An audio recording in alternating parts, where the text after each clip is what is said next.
What up? What up? Welcome to another episode of.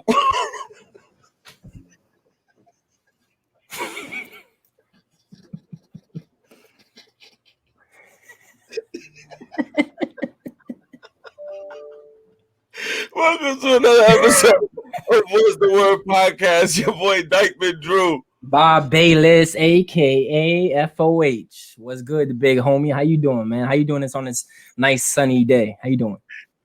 Yo, you stupid, son. I'm good, bro. I can't complain, man. Everything good. Everything good. Out the way. Family's good. I'm good. I can't complain, man. Watching all this madness. Like, getting right into a topic, brother. Let me tell you something. A lot of people for the last 4 years been acting a different type of way, right? So they felt empowered by an ignorance that was being pushed by an authority figure that made a lot of ignorant people feel comfortable being ignorant. You know what I mean? And now that reign is over, it's mayhem. People don't know how to act. People are arguing with each other. Everybody's fighting. Everybody's complaining. Everybody's arguing. Everybody's screaming scam and scandal and all this and all that. But nobody was saying that when a reality star got into the White House in the first place. Like, he wasn't supposed to be there regardless from day one. From day one, he had no business in that seat. You know what I mean? I'm not going to sit here and say that Hillary was better suited for it because I didn't know in-depth backgrounds and all that besides what she did. I know she had more experience than he did. And if it's based off of experience and what you can offer, she had way more to offer than him. And they didn't let her do it. They let a reality clown do it for 4 years. And everybody's going crazy now that the KKK dude won and this dude's out. Like, people are acting like Biden is the savior of the world. I'm like, bro, y'all wildin', bro. Y'all really drank the Kool-Aid. I just think that Trump made people hate him so much that people didn't care who was running against him. And that's what scares me. You know what I mean? Because Biden won because Trump lost. You understand what I'm saying? Like, he was wilding. He had people wilding. All his supporters was wilding. Everything was violent. And, like, it was ugly. So he made it easy for everybody to say, get rid of him. Anybody but him. And now everybody's acting like this dude is going to save the world. Man, listen, it's about to get spooky and people don't even realize it, I think. Let me ask you a question. What are we changing? Like, what are we changing?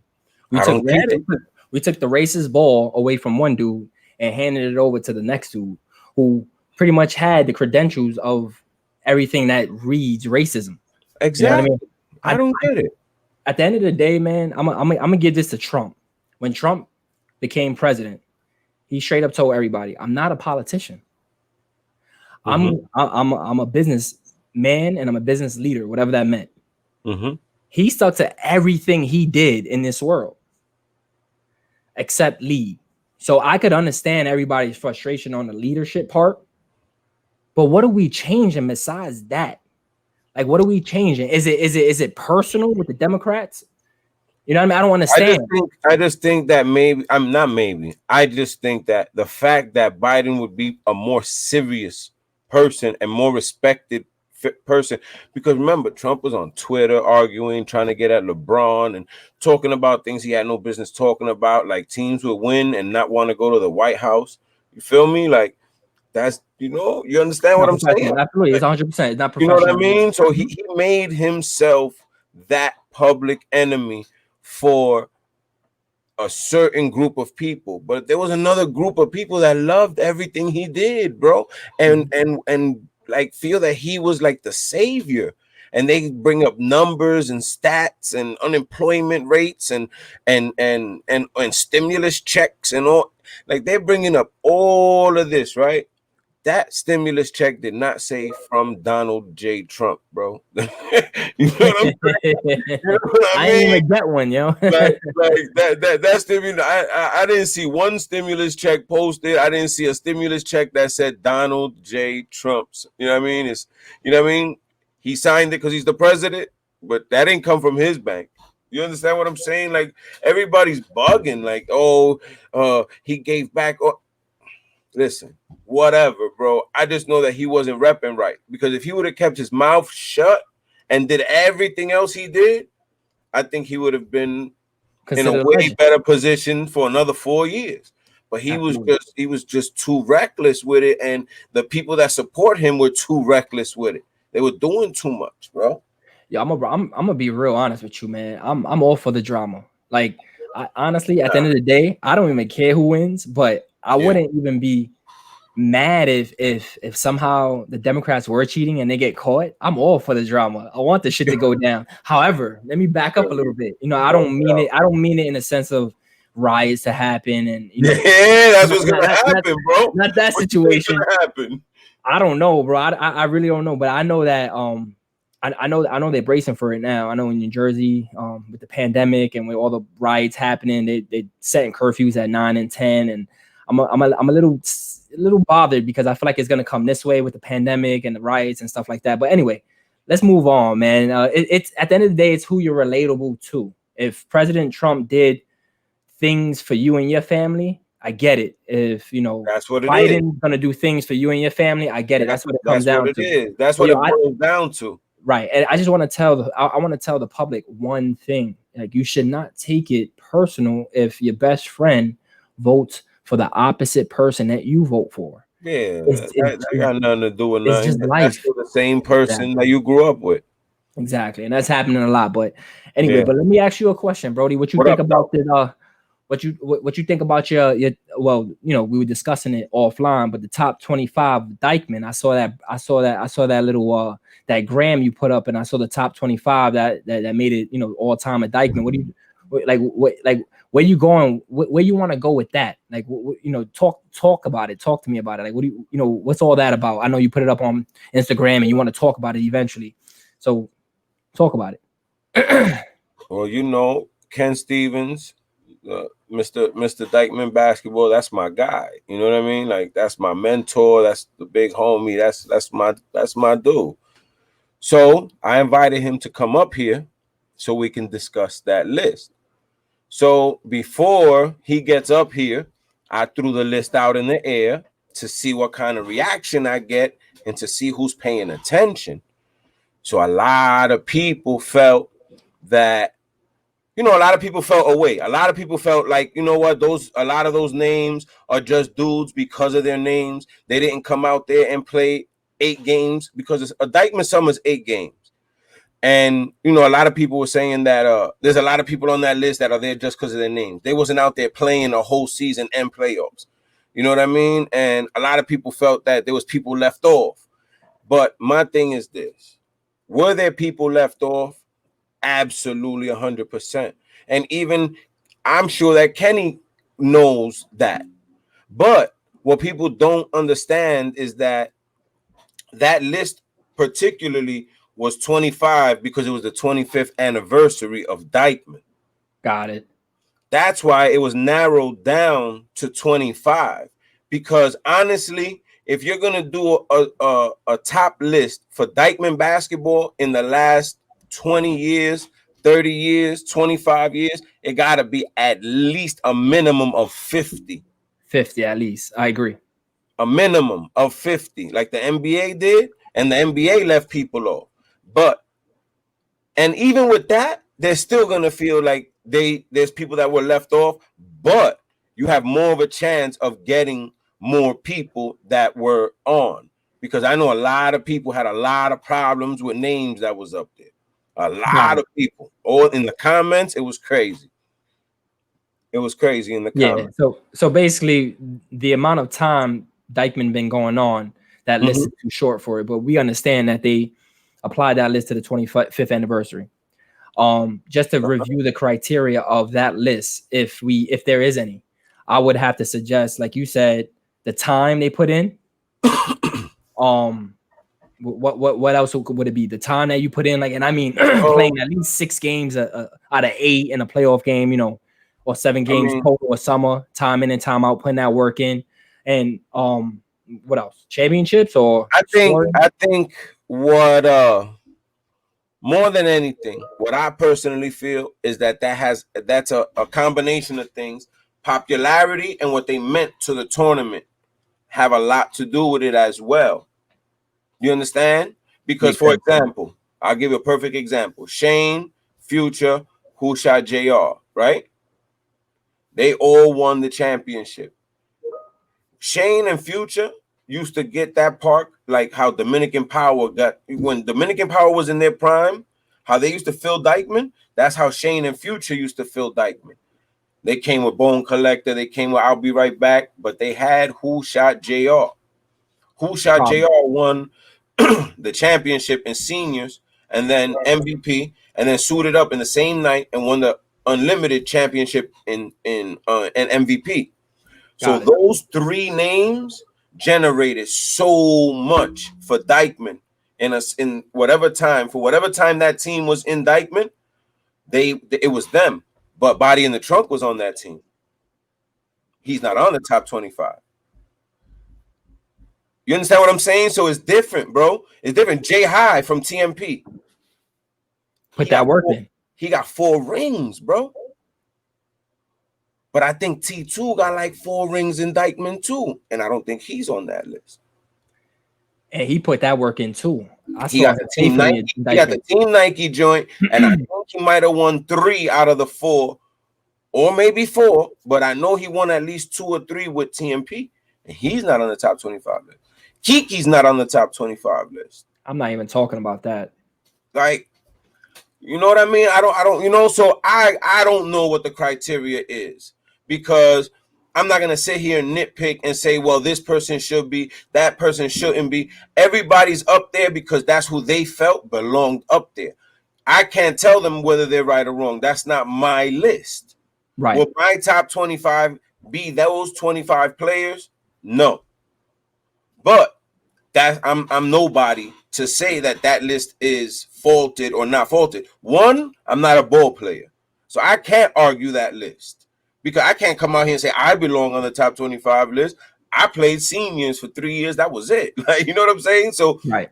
I have, as far as that goes, now as a fan of basketball and as a fan of Dyckman basketball, I can look at that list and come up with my own 25. But so can anybody else that has been watching Dyckman basketball since day one. If you've been watching Dyckman basketball since 1990, you will have a different top 25 than what's up there on that wall. And that's no disrespect to anybody that's there because everybody that's there earned it. So when Dyckman was coming up with their 25, they were never going to get it right for the public because everybody's going to feel like somebody was left off. Oh, how about this dude? How about that dude? How about this dude? How about, you know what I'm saying? So it's tough, but I know what it meant. It was the 25th anniversary, and I feel that they had the 25 most impactful, I think, players that they felt made the top 25 list of Dyckman. And I'm not, I can't say that whether they're right or wrong. You know what I'm saying? My eyes tell me one thing, their eyes tell them one thing, your eyes tell you one thing. You know what I mean? No, you said it. Yeah, I agree. I can't wait to get Ev on in so we can kind of ask if they follow some type of criteria and get deep into it with the questions and kind of nitpick his list. It should be exciting. Ev man. But there are a lot of people on there that belong on there. That would be on my top 25 Dyckman list too. You know what I'm saying? Because like, for example, this kid hit me up. He was like, yo, who's twin one? I said, yo, that's Sickles' uncle. That kid that went to Providence, say Kukaba. There was his uncles. It was 2 twins. One passed away, RIP. And one of them scored 71 points in Dyckman, bro. Like, that's crazy. I personally think both twins should have been on there. And I think Sickle should have been on there because Sickle been playing in Dyckman Unlimited since he was 14. I remember that. But twin one, definitely. They asked me who's Tone Greer. I said, if you don't know who Tone Greer is, it's because you're young. You understand? Like, I can't fault you for that. But at one time, for a very long time, Tone Greer was the best big man in New York City. You just was too young to have seen him put that work in. So Fab came along. You know what I mean? Like, Tone was the best big man. Yo, he was Tim Duncan, bro. Tone Greer was like that. You understand what I'm saying? So it all depends who's looking at that list. because a lot of people weren't watching in 1990 that are watching in 2020. Yep, I agree, man. I agree. Yeah, take it back with Tone and the CN family days. They had a squad and Tone, Oh, man. think about it. 30 years ago. 30 years ago. I played in Dyckman the first 3 years, right? 30 years ago. So if you're 35 years old right now, if you're 36 years old, if you're 38 years old, if you're 39 years old, you don't remember the first 3 years of Dyckman specifically. You can remember how packed the park was, but you're not going to sit here and tell me that you knew this player, that player, this player, that player at 6 and 7 and 8 years old till now. Now the little kids will do it, but it's a different type of thing now. But the average fan that, because, you know, social media is new. Dyckman is 30 years old. Yeah. You know what I'm saying? So Dyckman, when as old as social media is, Dyckman has been on social media. But what year Dyckman first year opened up? I believe 1990. Yeah. 1990. You know what I mean? There was nowhere near internet or none of that shit, bro.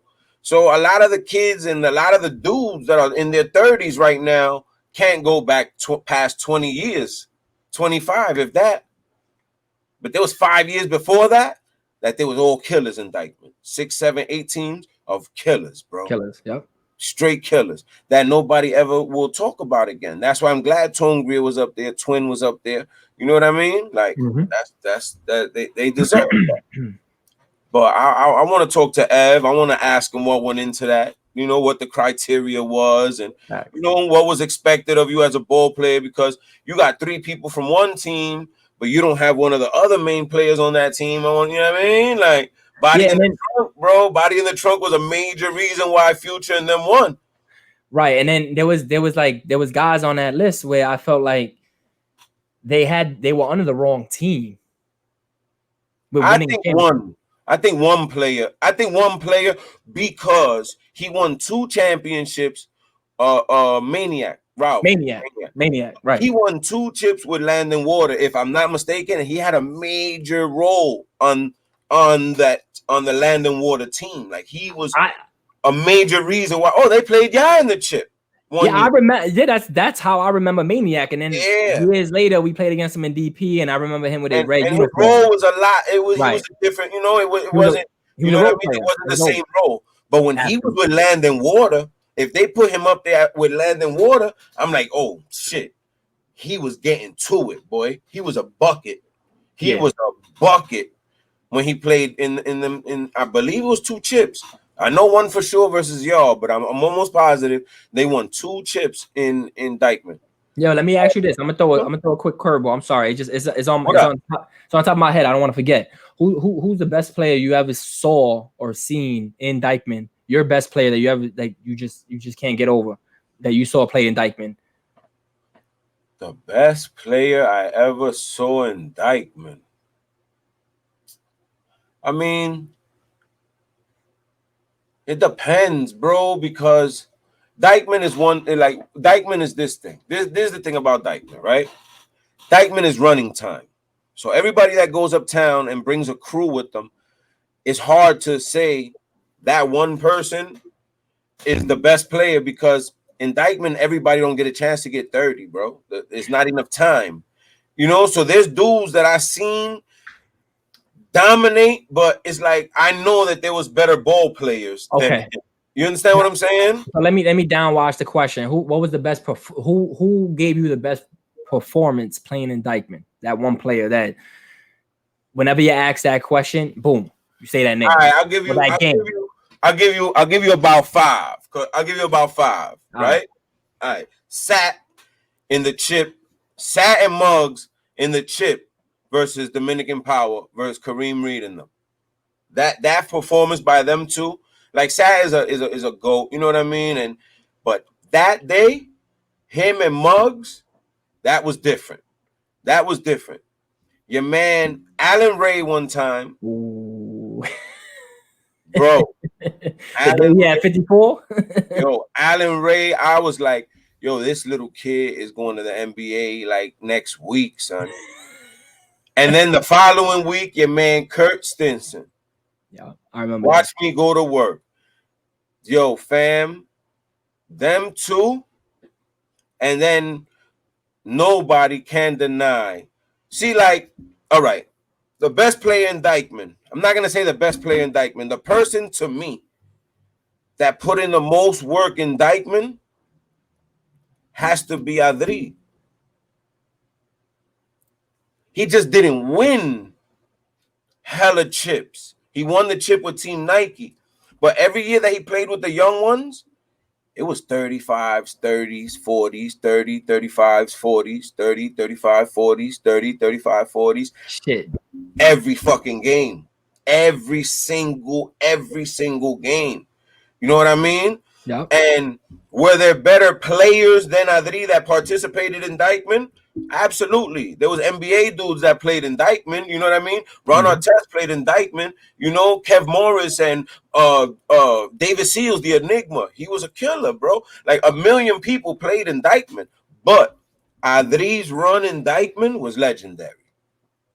His run was legendary. You know who else had a legendary run in Dyckman? Who that? And I don't take credit away from nobody. Bakacha. Oh, absolutely. He's a legend. Absolutely, I agree. He was guaranteed 40 points. 40. But this is before DP. This is when he played with this dude from my hood that passed away, Ed, Ed's Killer Squad. And then he was playing in this tournament in the Heights, Beligro, and all that. He was 40 everywhere. But when he first came to Dyckman, yeah.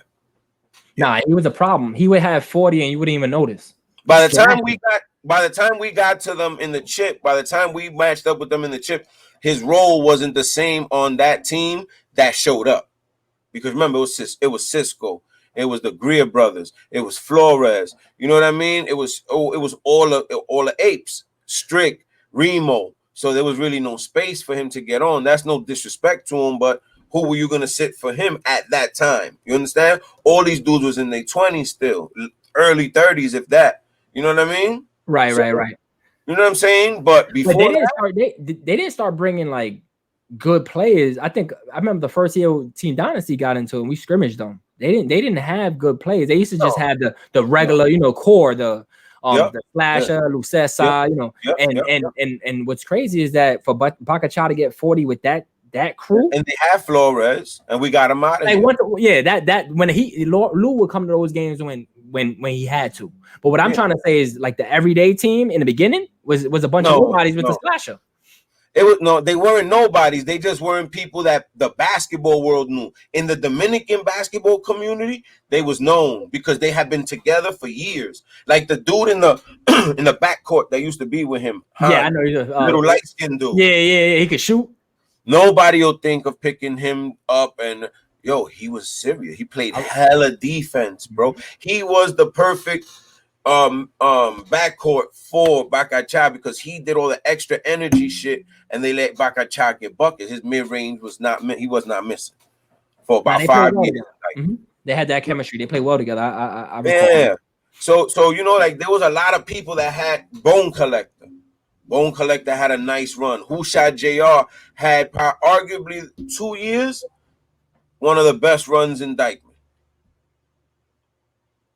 But there was other dudes. Look at Dame Daniels came out to Dyckman when he would show up, and he was a bucket. Dame was like the Hood Iverson, bro. Can't nobody say no. You know what I mean? Then you got your man that's my man too. I just don't want to say his name because he refuses to come on this show. So I don't want to give him that wave. But Eric Opio, man. Like Eric Opio showed up in Dyckman because of me. Your brother and Stace brought him. Really, because of your brother and Stace, he showed up in Dyckman. Because they brought him because we was getting punched and they didn't want to get punched anymore. We lost to a team that played and then suited up and played us after their game, and they beat us. Wow. Word. Dyckman. Team Dyckman. Cheeky, Powder, Sosa, them. They played against Ajax. They played a game. They won. And then, because Ev used to do that with us. He said the team we were supposed to play forfeited. So he was like, damn, we ain't going to play. And Ev was like, nah. Play Dyckman. They'll play again. They punched us, bro. I ain't going to sit here and hold you. They punched us. Ajax had about 15 points. They punched us. So then I told these dudes, like, yo, you made me get rid of everybody that I had from out here to bring y'all on, and look what's happening. We losing to a team that just played a game. They was like, yo, you remember Eric Opio? I said, the kid with the ponytail? It was like, yeah. They was like, can we bring him? I said, as long as he's the age, yeah. They brought E, right? First game E comes to, he was like, yo, Drew, what up? I hadn't seen him in a few years because we were older than him, but, you know, I grew up in Douglas for a big part of my life, so I knew E. My dude, he said, yo, in the book, write president. So I wrote president. Ev was like, president? Don't be giving nobody no names out here. That's what we do. Blah, blah, blah, blah. I'm like, all right. First game, he had 35. We played against a random team. Second game, no. Play against Diaper, right? Nope. We played against CSI's All-Stars. And guess who they had? Who? Jeff Greer. So that was familiar to E. They went to school together. Legend. Cholo, legend. Heights, legend. Overseas, veteran, Rutgers University, all that. Archdiocese, legend. And then we had Opio, legend. So that kid, CSI, he never really liked me because, you know, I'm not everybody's cup of tea, bro. I know how I am. When I was young, I was overly aggressive. So, you know, so he's looking at me like, I got Jeff Greer. So I'm like, all right. He don't know who Eric Opio is. Nobody in the park knows who Eric Opio is. I was like, all right. Yo, the layup line. Your man got his elbow at the rim. I'm like, oh, this is going to be different tonight. This is going to be different. 35, bro. 35. And the W. Next game, DYCKMAN. Now we get the rematch. Now I got my team. We're going. Your man Rock, your brother, came down. I kid you not. You know, he's Mr. Karate now and all that mixed martial art and all that. Like, he doing all that funny stuff he do now. But at one time, he was from the streets. Boy, Rock came down. He boogied. He was going towards the out of bounds, the scores table. So they went to cut him off. When I say they, I will tell you who he is. They went to cut him off. Rock bounced the ball once and spun. And my man Cheeky, No Fear's brother, all you heard was his 2 feet slide across the floor, and he went under the scorer's table.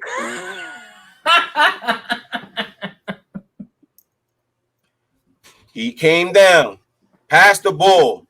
Your man E took off and dunked it, and they was holding his jersey, like, you know, intentionally foul him just so that he don't get a shot, so the referee could call the foul.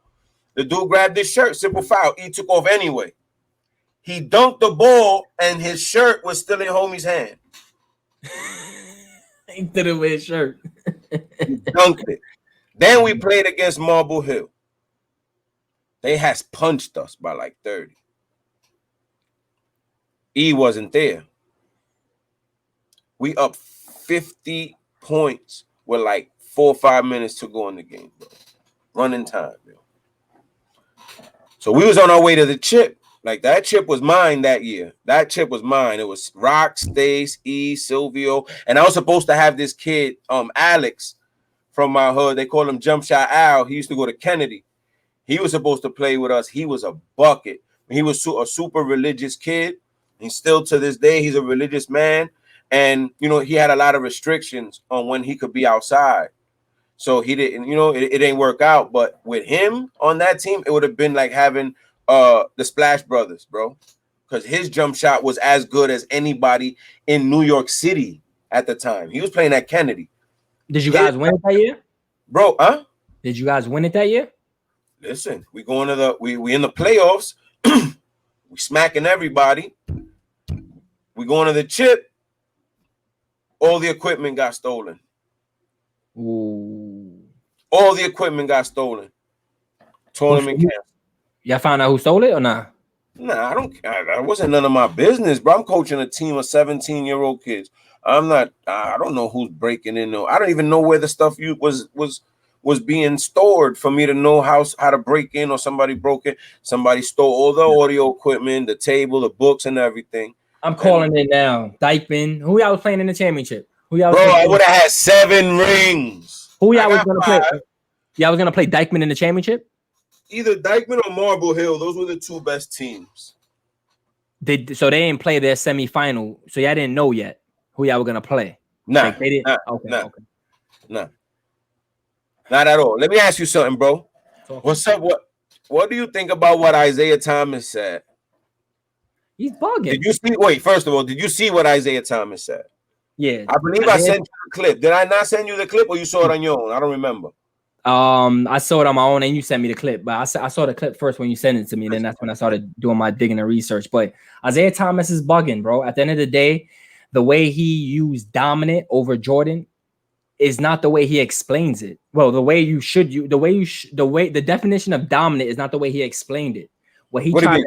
So the way he explained him being dominant over Jordan was based off of his team being better than Jordan's team. Word for word, if you hear if you hear the interview, he's talking to Sharp, and that's what he says. He says, "I was chasing Larry Bird and Magic." So I looked at it. I said, "No, I can respect that." You know, besides the point that he didn't use dominant the right way, because like when you have an interview like that and you label it the way they labeled it, it's gonna suck you in so you can watch it. So you're expecting some shit at the end of the day, and that's not what he talked. He talked about how he was chasing Larry Bird, Magic Johnson, and he was on a whole nother level. That's okay. I understand that. But if you look at the year you came into the league, it took you 9 years to win your first championship. You came into the league around 81, I think. 81. Jordan, it took Jordan 5 or 6 years to win his first championship. And he took the throne from you, Isaiah Thomas. So at the end of the day, and then let me back up. So when he took the throne from you, Isaiah Thomas, ended up spending another 5 or 6 years in the league while Jordan started winning his championship. So what does that say about you? You wasn't chasing shit, because at the time you were chasing Magic was way ahead of you. He was dealing with Larry Bird. Yeah. So you know what I mean? I don't understand what he meant by dominant. You know what I mean? I'm not trying to disrespect anybody, but at the end of the day, yo, Paul, man, you not more dominant than Michael Jordan. I don't know where you got that from. And I know you're going to talk your crap because you're a legend. I get that. But at the end of the day, anybody that picks their best point guard to be Isaiah Thomas, I don't care if you grew up in that time and you don't pick Magic Johnson, you pick Isaiah Thomas over Magic Johnson, you're bugging. You're bugging. I said it before and I'll say it now. You're bugging. Isaiah Thomas was a problem. Don't get me wrong. But he wasn't as dominant for the time, for all the years he's been in the league. He was only dominant for quite some of that time. And again, you got to look at it. When Jordan came into the league, he didn't have the team Detroit had. And I don't even think they were better the year that Jordan and them beat them that year. I don't think they were better than them. They just got at him that series and they took the throne away from them. They played better that series, but I don't think team for team. Scotty was coming up. He was getting better. He was good, but he wasn't Scotty at that point. He was in the league 3 years. Right. So, like for him to use that word dominate, you just got to be easy, man. I just think people throw words around and, again, he's a legend. He did what he did. He'll go down as one of the greatest point guards to ever play the game. But that little interview right there was a little off. I mean, I know Mike. I know. I mean, they don't mess with each other. They never have, from what I understand. But I just think what he was trying to say is that when because Mike was losing to them, you understand? They was beating them up. Mike was losing to them, right? When Mike finally beat them and got them out the way, right after that, Isaiah Thomas finished his career when he messed up his wrist, right? Yeah, because if you look at it, bro, I'm sorry, go ahead, finish. But to your argument, Isaiah Thomas's reign over the NBA was nothing nowhere near Michael Jordan's. What do you mean? What do you mean by that? Michael Jordan was dominant in the NBA, like for real, for a way longer amount of time than Isaiah Thomas, and the Pistons were dominant. They won back-to-back chips, and besides that, were always a tough team, but they won back-to-back once. That's no shade, because I got Isaiah Thomas as the second best point guard ever, but I'm keeping it 100. Like, All right, so let me ask you, who's your first? Magic, always. Magic, always. It don't matter who. Even Magic, to me, is the best point guard ever. I think there's 3 positions now, honestly, that you can't even argue them unless you're a certain age. But if you're my age and Magic Johnson and Michael Jordan is not the best 1 and 2 you ever saw, you weren't watching. And at the end of the day, if LeBron isn't the best 3, you're bugging. You know what I mean? Like, that's how I personally feel. But Isaiah Thomas, his reign over the NBA didn't last anywhere near Michael Jordan's, man. And it was a different type of situation. Like, Mike came into the Bulls, they were very, very bad. Isaiah came into the Pistons, they were very, very bad. You know what I mean? They made trades that people said they were bugging for. Like, they got rid of Adrian Dantley to bring one of Isaiah Thomas' boys over because Isaiah Thomas ain't messed with Adrian Dantley. And Adrian Dantley was a NBA scoring leader. And they got rid of him to bring in one of Isaiah Thomas' peoples. You know what I mean? And Dennis Rodman wasn't even starting. So it's not like them dudes were Hall of Famers already. You dig? Like, they was all figuring it out. It's just that their process happened sooner than Michael Jordan's process because it started going earlier. Because Isaiah Thomas said they're only a year apart in age, a year or 2 apart in age, right? Okay, but Isaiah had a 3-year head start in the NBA. He came in 81, I believe. You feel me? So he got those first 3 years. Mike came in 84. Spent more years in college. So with Isaiah Thomas, already a 3-year veteran in the NBA, he still hadn't won a championship, but he was already establishing himself, and they was already building that Pistons team. Just like when Mike came into the league, and they got Scottie Pippen eventually, and then they got Horace Grant, and they started building. It's just Mike's process didn't take him as long as Isaiah Thomas's did. But Isaiah Thomas won back-to-back. Mike won 3 in a row, left, came back, and won 3 in a row. You can't compare that to the 2 chips Isaiah Thomas won. And again, if you look at it, Michael Jordan, his first year averaged 22. It might have been his second or his third year where he went straight to 32. Then from there, it was all 30s. You know what I mean? Like, so using that word dominant. So yeah, using that word dominant, you have to be careful. You know, dominant team or dominant, were you more dominant on a pound for pound, just straight up with Michael Jordan? Because right off the bat, before I even saw that interview, when he used the word dominant, I knew the way they worded it, I knew he meant something else because they don't play the same position, so they don't guard each other. If it came down to the last play, they would guard each other because they're the 2 guys that's going to take the last shot of their team. I get that point. But again, man, just trying to understand dominant. And don't get me wrong, like Isaiah Thomas should have said what he said because he's a legend. And if you don't say if you don't think you're one of the most dominant players and your name is Isaiah Thomas, then you shouldn't talk. You should just stay under the covers and be quiet and don't talk about it. Bro, to this day, right? To this day, people say that Isaiah Thomas wasn't on the dream team because Michael Jordan didn't want to play if Isaiah played, right? So you're not going to take Isaiah Thomas over Michael Jordan, but he should have been on that dream team. But after they won the Bulls and, all right, and Isaiah, who is Isaiah at that time in his career? Remember, he's on his way out. Isaiah Thomas was on his way out. Probably had like 2 or 3 more years in the league, or maybe 2 more years. Who was he gonna? Who were they gonna take out of that dream team and put Isaiah Thomas? And don't get me wrong, I'm not saying Isaiah Thomas didn't belong on that team. You can't go wrong with Isaiah Thomas on the team. He should, him on that team would have been even more fun to watch. But who do you take out? Do you take Stockton out? No disrespect. No disrespect. You could take out Stockton or Chris Mullin. I could see that. I could see Chris Mullin. I could see Stockton.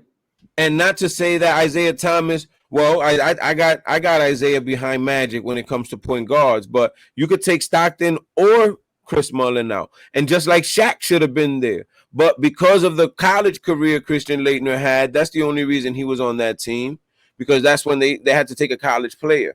Now, they knew Shaq was going to be the better player eventually, but in college, what Christian Laettner did is historical. So he had a racket too. Yeah, but you could have easily taken off Chris Mullin or John Stockton. And I love Chris Mullin. I think Chris Mullin is a GOAT, but Isaiah Thomas, bro. No, it makes sense because if you say Chris Mullin, you still got Larry Bird. If you know, so Yeah, but Larry Bird was on his way out too. He just not me did on that. that team to take That's him what I'm out. saying. He was on his way out. He did that for Magic, the Dream Okay. Team. The that was Michael Jordan, bro. That was Michael Jordan and Barkley, bro. So who's more dominant? Michael That was Jordan said, "Yo, Michael. I don't want Isaiah on the team. You get him out Yeah, of here." exactly. That's my point. Yeah, Like yeah, it was yeah. Michael Jordan. It was Michael Jordan and Charles Barkley. They had Pat Ewing. Pat Ewing was still young enough to cook. You know what I mean? Like they had a crew, bro. They had a crew. But Chris Mullin or John Stockton could have been sacrificed easily. They didn't need Karl Malone. They didn't need him. Hall of Famer, great legend. Bro, you got Charles Barkley and Patrick Ewing, and then you got a 6'9" Pippen that can play any position international. You didn't need Karl Malone. Facts. You know what I'm saying? So Barkley to me is a better power forward than Karl Malone any day of the week, 7 days a week, any day that ends in the letter Y. I'm taking Barkley over Karl Malone. Easy. Clyde Drexler was on the first Dream Team. I remember that. No disrespect to Clyde Drexler, he hadn't won yet. Isaiah had 2 rings. Why you need Clyde Drexler? You got Michael Jordan. Everybody knows Drexler was a Jordan clone. Like he won in the same dunk contest as Michael Jordan after Michael Jordan dunked from the free throw line and he jumped from the free throw line. Like, hello. I remember that. Yeah. Come on, son. Like, yeah, bro, I remember that. There was bodies to sacrifice when you want to break it down, brother. Isaiah Thomas, you could have easily taken off Malone, Stockton, Clyde Drexler. Easily, bro. Easily. Or Chris Mullin. Easily. For Isaiah Thomas, but it wasn't going to work. You don't do that and piss Jordan off. If it comes down to picking Jordan or Isaiah, I'm not picking Jordan. I mean, I'm not picking Isaiah over Jordan. Absolutely not, man. But they had a crew, my nigga. They had a crew. They were gonna win regardless. Like Christian Laettner, I don't even think he got to play in practices, bro. Yeah, I was gonna say eliminate that whole college slot because he wasn't it. Yeah, he wasn't doing that. Not in the NBA. He was a great, legendary college ball player, but he wasn't that NBA swave. No. What do you think about this NBA coming back right now, December 22nd? 72 games, baby. Okay, it's gonna be interesting, man. I can't wait. Wait, let me ask you this: Are they gonna do the bubble, or they're still trying to decide how they're gonna structure that? They talking about traveling. Ooh, what we talked about. Watch the NBA. Watch it get back to normal, and watch exactly what I've been talking about. Watch a bunch of people get sick. And watch a bunch of people not play. And watch a bunch of people call it low management. And watch a bunch of people get corona. Watch a bunch of people getting COVID. That's what we're gonna watch. We're gonna watch. You want to talk about an asterisk on an NBA championship? Watch this one where there is no safety measurements and they're letting people travel to make it more difficult. And more people are getting sick. Then we're gonna see what the NBA is talking about. Because the corona is not a lie, bro.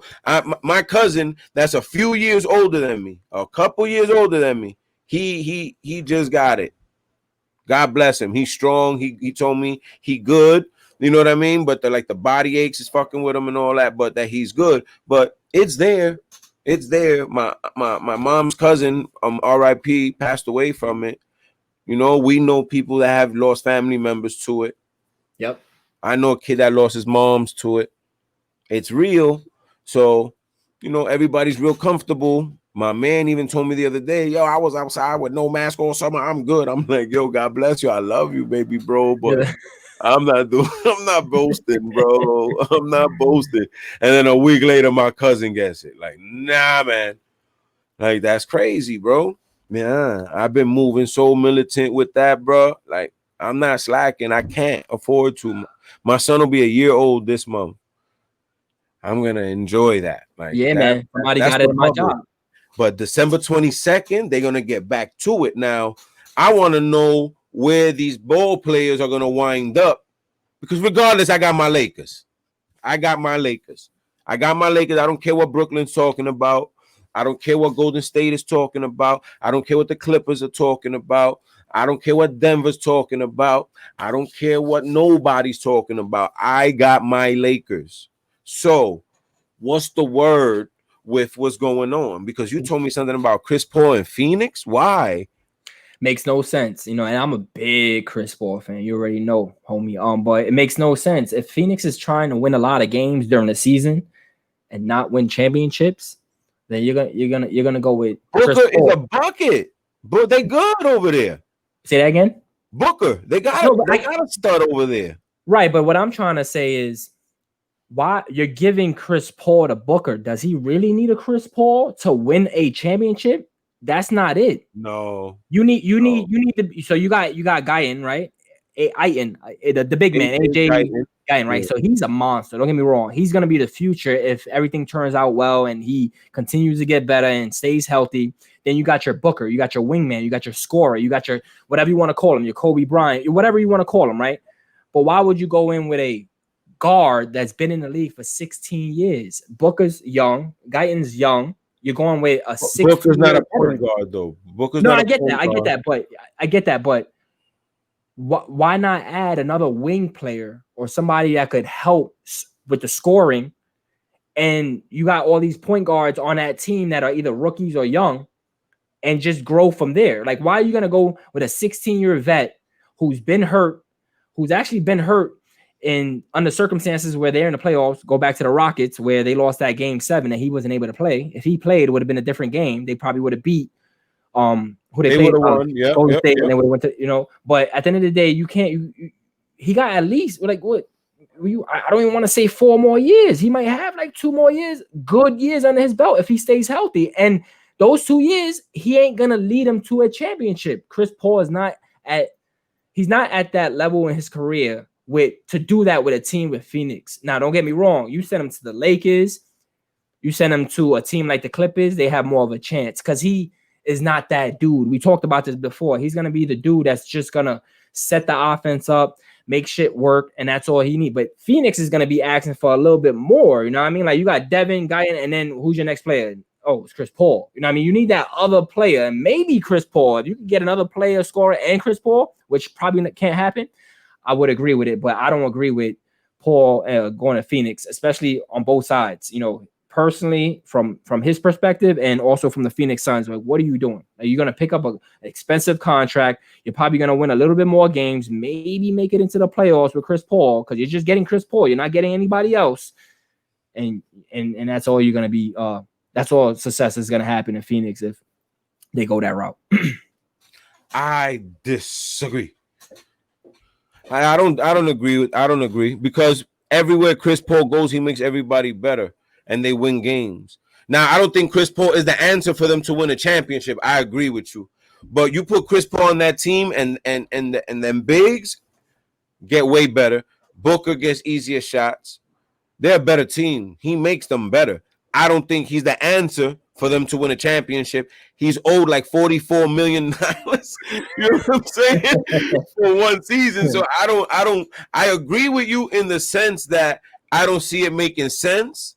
I agree with that.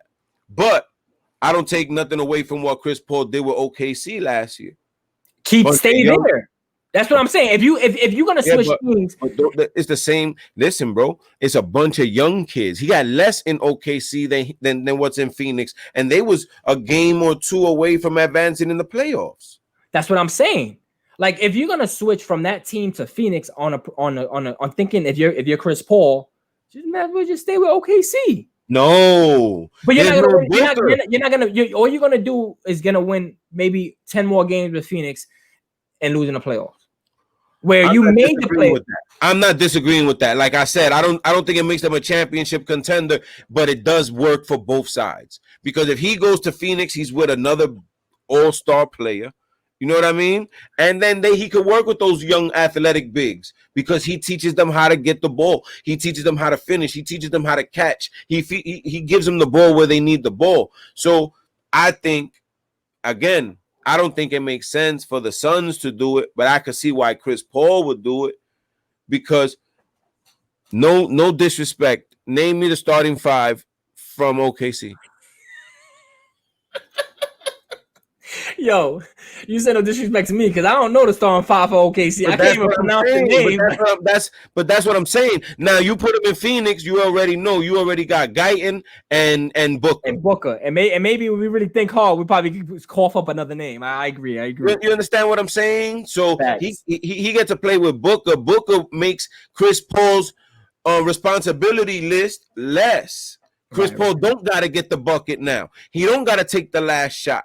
He don't got to get 25 for them to win. Because Booker's going to be doing all that. And then you got this other big kid that you could just do this to the way you do, and you preserve time. And he might be able to play 3 more years instead of 2. You know what I'm saying? Like, I see why Chris Paul would be interested in going to Phoenix. I just don't see why Phoenix would want to do that with the money he's owed. But Chris Paul goes anywhere in the NBA and makes that team better. I just don't agree with the Phoenix side of it. And honestly, I don't know where Paul's going with it with his career. Maybe he does see something in Phoenix that we don't see, but let's see. That's the only way I could take it. I mean, there's only really like 3 or 4 teams you can go to in the NBA to win a championship right now, Bob. Like, let's be realistic. He either got to go to the Clippers, the Lakers, and then from there it's a toss-up. Who are you gonna say? Where you gonna go disrupt? Miami? You're gonna go throw Milwaukee? He can go to Milwaukee. They're better, but it still doesn't change. Giannis can't shoot. They're not winning in Milwaukee, bro. Like they'll win games about teams that are contending. No, yeah, I agree. You feel me? So it's only really like 3 teams Chris Paul could go to, and they'll be like, okay, they might win the chip. Other than that, he's playing to show that he can still play, bro. He loves basketball because there's 30 teams in the NBA and only 3 of them would win if he's on their team. But guess what? Those 3 may still win without him on their team. And that's my point. You know what I'm saying? I don't know, man. Him and I don't mean to bring his name up because we're talking about Paul, but it's like it's coming to the end, man. Him and Carmelo Anthony. But that's a whole nother topic. I think Melo good for a couple more years. He's changed. He's not explosive anymore. He doesn't go crazy. He's strong as an ox. He could box out and rebound if he chooses to.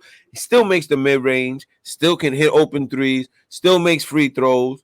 He's not going to lock nobody up every single night. He's not going to lead the league in rebounding. He never did that in his life. But if he's as smart as I give him credit for, because I mess with Melo since the jump, I just think that if he can switch up the priorities here, he can do it because he played a hell of a game. He played great last year. We should have had him instead of Jared Dudley, bro. J.R. Smith was there to roll L's for niggas' kids. And then Dion Waiters, I thought was gonna, at least Dion Waiters can get a bucket. But he was dressed like he was serving people out the bubble. But why he again, that's not he played in the beginning, killed, and then all of a sudden he stopped. That's playing. What I'm saying. He was getting buckets. And then I don't know what happened. Then he looked like a rapper. He looked like a rapper. That shit looked like DYCKMAN the bubble. Let me ask you a question. Let me honestly. Think about Melo with the Blazers and Melo not with the Blazers. Did he even make the Blazers better? Yeah, absolutely. How though? I feel like they didn't go anywhere. They did exactly what they did in the last past years when they didn't have him. They went to the playoffs. Dame did him. The other guard did him. Cullum. They did their thing. But I feel like it's Groundhog Day every year with them. And then thinking Melo comes in, maybe they make it to the next round. No, but he didn't make him any better. How can you tell me he made him better? What did he do? And what did he took pressure off them dudes? He took pressure off them dudes. He was another option. So they might have, when I say he made them better, I don't necessarily mean he made them better that they won 15 more games because he was there. When I say he made them better, now there's a third option that you can't leave open. That's all he like he freed up a lot of space for them 2 boys because you can't leave Melo open. He's still a bucket.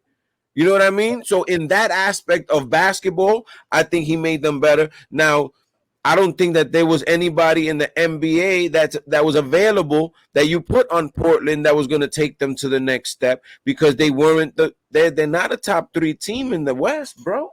They are the Portland Trailblazers. I feel like he took shots actually away from the 2. I feel like they did the same thing they did, but if you take Melo's 10 to 13 points, the years before that, those points got off either from Cullum or Lillard, and they took the pressure off each other.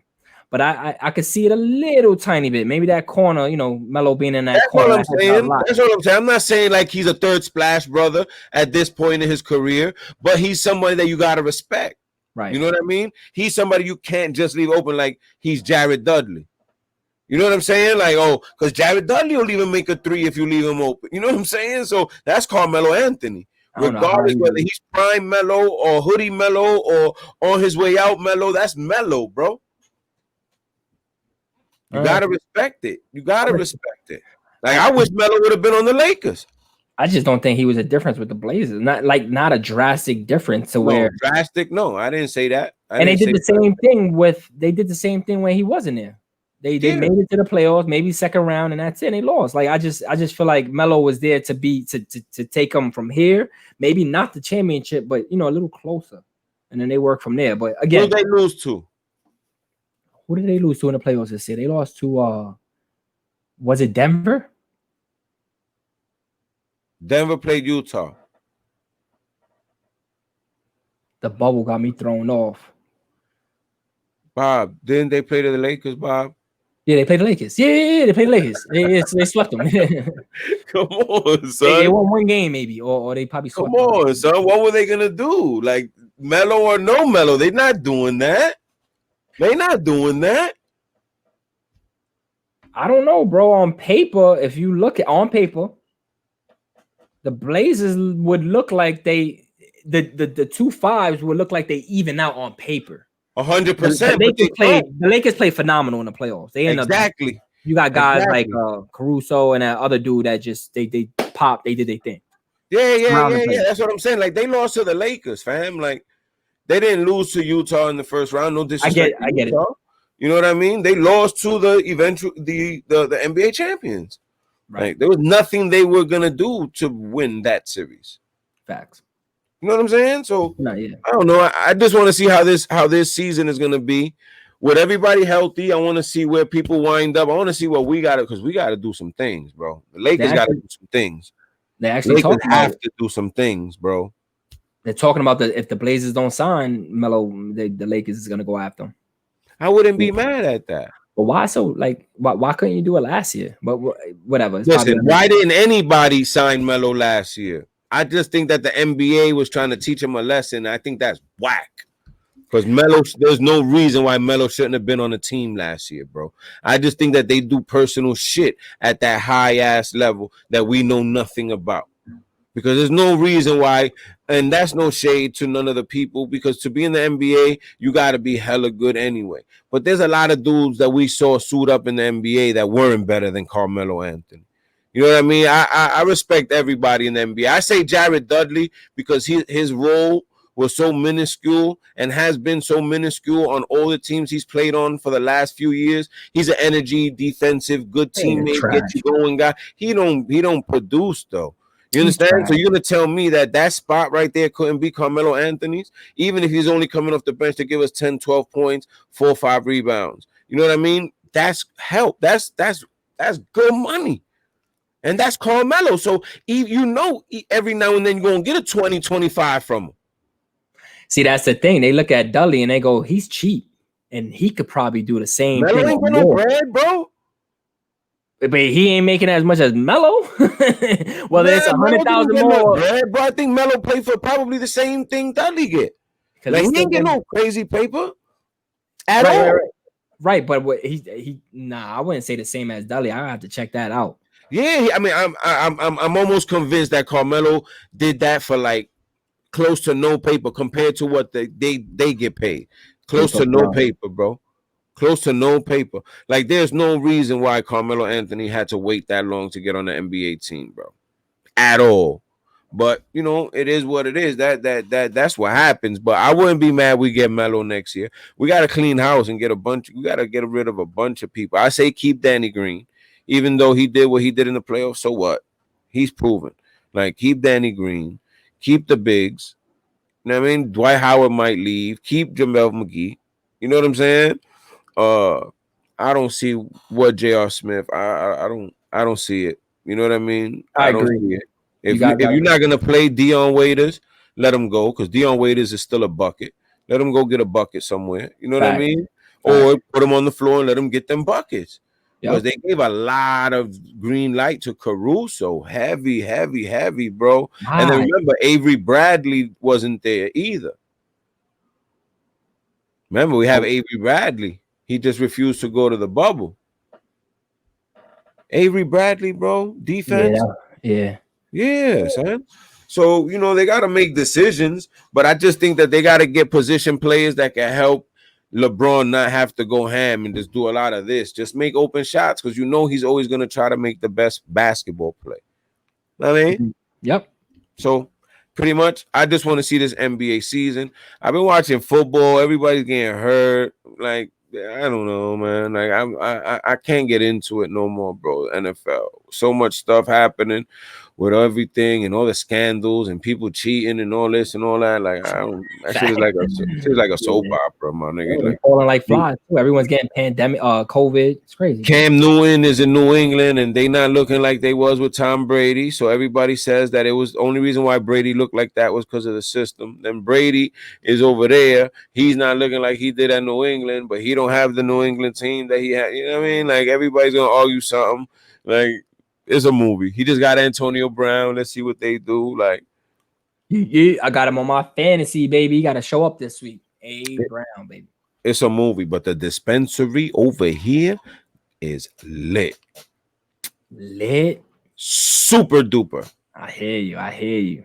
Yeah, we gotta talk about it. We gotta talk about it soon. Yeah, we should have an episode about that because there's like a million things we could talk about. But tomorrow we got I'm not even gonna say tomorrow because we might not put this out today. Fact. Yeah, I'm not gonna say tomorrow. Why not? Yep. What up though? Ain't nothing, Brody. I know we got a couple of things coming in line. We gotta line them up. Just excited, man. Excited for what's upcoming. The top 25 talk with Ev. Can't wait for that. Top 25 talk with Ev. We're gonna have Joe Cruz from Hoops in the Sun, Curtis Stinson, Adrice DeLeon, Franklin Western. We're gonna have some people up here, man, real soon. Jay High from TMP, D Mac that used to play with 84th Street, that his pops is a ref. D Mac, yeah. Everybody got a story, bro. Everybody got a story, bro. He put that work in with 84th Street, but yeah, I can't wait. That's a fact, bro. Jay High with TMP, mid-range assassin, never missed. Went to Eastern Kentucky. Like it's gonna get we good. We good. Yeah, it's gonna be interesting. Yeah. Franklin Western is a legend too, bro. Played at Providence. Played in DR, PR, bucket. Yeah. Trotman, shout out to Dave Trotman. Trotman got me that. Word. Yes, sir. Yeah, and Kurt Stinson, Kurt Flirt, watched me go to work. He hit me up. He was like, "Yo, I'm ready, big homie." So yeah, I can't. That summer ball story with him is gonna get crazy, boy. You heard? Facts, man. That's the Brody. I can't wait till we talk about the other side of his life, the summer ball, and how that came about. That's gonna be illy, man. Illy, absolutely. And I think we need to revisit our interview, you and I think I need to have you up here not as Bob Bayless, but as Bob Santiago, because the interview that you did, we have it up, but it's on IG. But I think we can do it better now.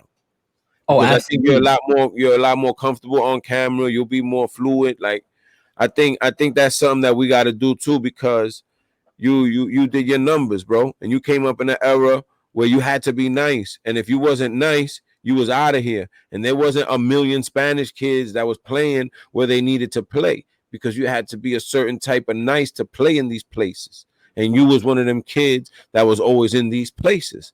So I think we need to talk about that, yo. Word up. 100, bro, 100. Nah, absolutely. So what you getting into tonight, champ? You already know, man. Just family things.